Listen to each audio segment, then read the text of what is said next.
In late 2021, a shipping company paid $4,000 to transport an empty container from Los Angeles to Shanghai.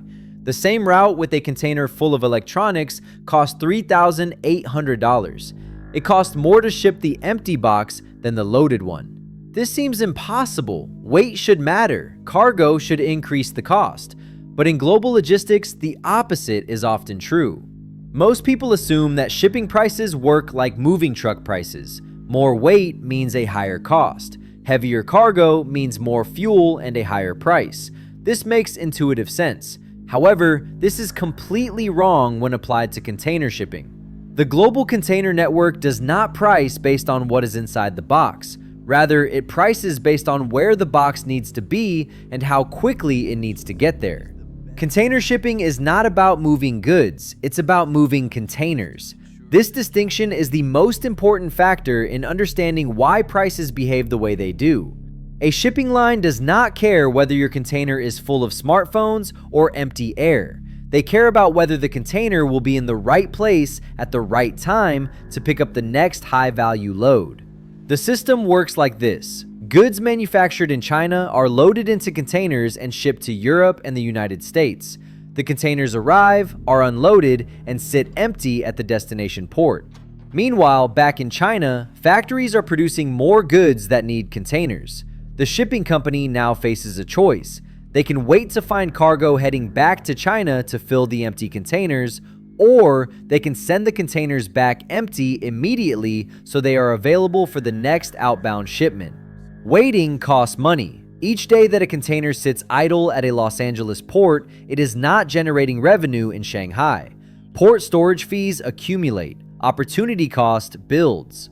If a shipping line knows they have a high-paying customer in Shenzhen who is ready to load a container of electronics bound for Hamburg, then that empty container in California becomes extremely valuable. Not because of what it carries, but because of what it will carry next. This is where trade imbalances create pricing distortions. The United States imports far more from China than it exports. In 2021, for example, the US imported over $500 billion in goods from China, but only exported $150 billion back. This imbalance means containers flow east full and return west empty.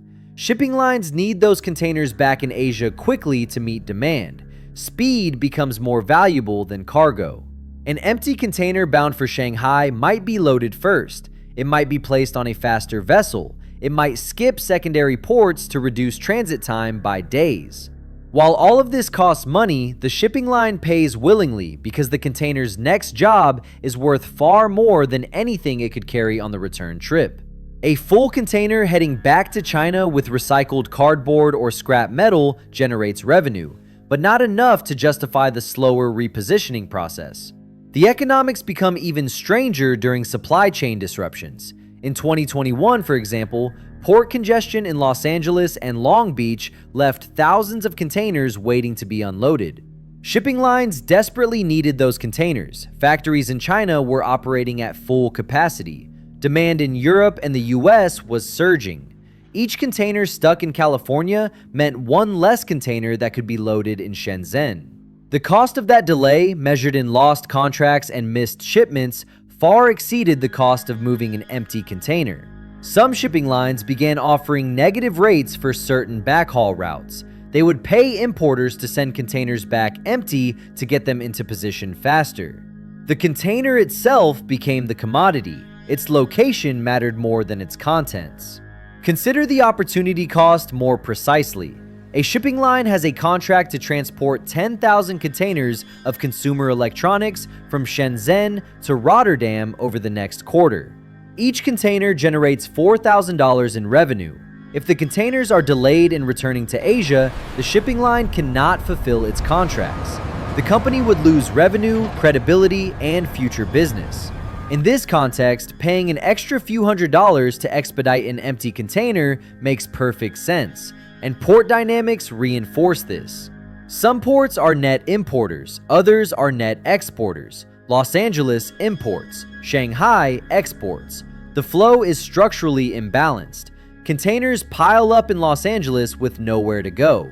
California shippers struggle to find valuable enough export cargo to justify container space. Meanwhile, Chinese manufacturers are willing to pay premium rates for container availability. The shipping line realizes that the best move is to reposition empty containers as quickly as possible. Time pressure intensifies during peak seasons. Demand for container space out of Asia skyrockets before major shopping holidays. Retailers need inventory on their shelves. Manufacturers need to ship finished goods. Container availability becomes limited. Shipping lines prioritize returning empty containers to their origin points. They schedule vessels specifically for empty container repositioning.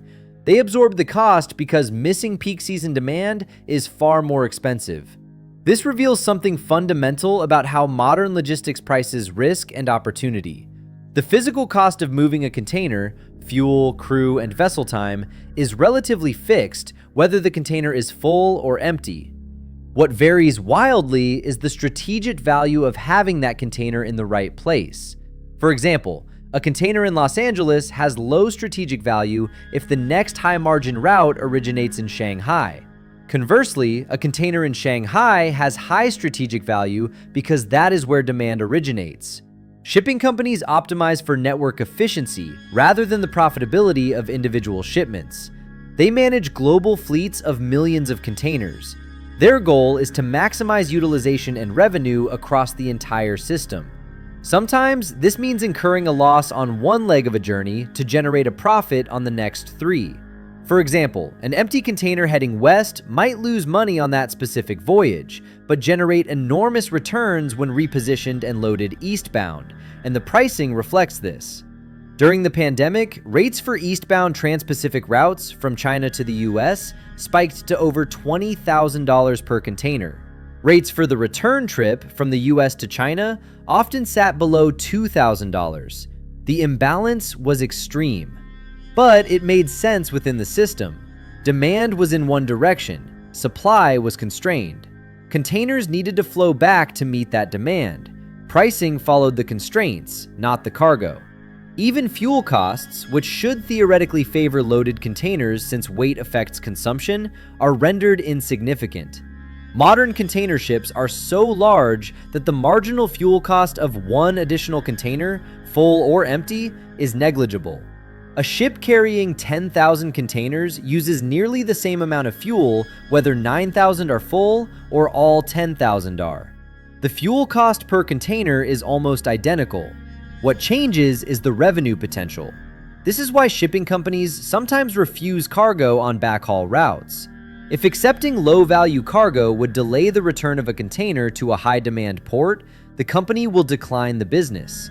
The opportunity cost exceeds the revenue. A fast-moving empty container is worth more than a slow-moving full container. The system responds to port congestion in counterintuitive ways. When ports are congested, dwell time increases. Containers wait longer to be unloaded or loaded. This reduces the effective supply of containers because more containers are tied up in transit. In response, shipping lines increase the repositioning of empty containers to avoid bottlenecks.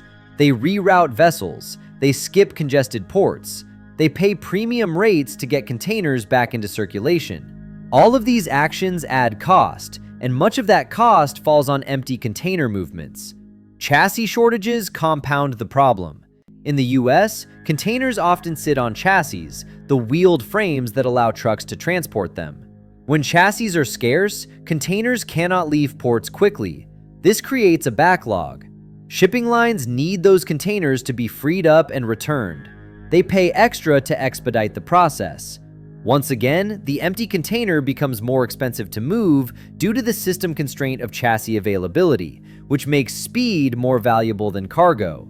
Demurrage and detention fees add another layer. Ports charge fees if containers are not picked up or returned within a set time frame.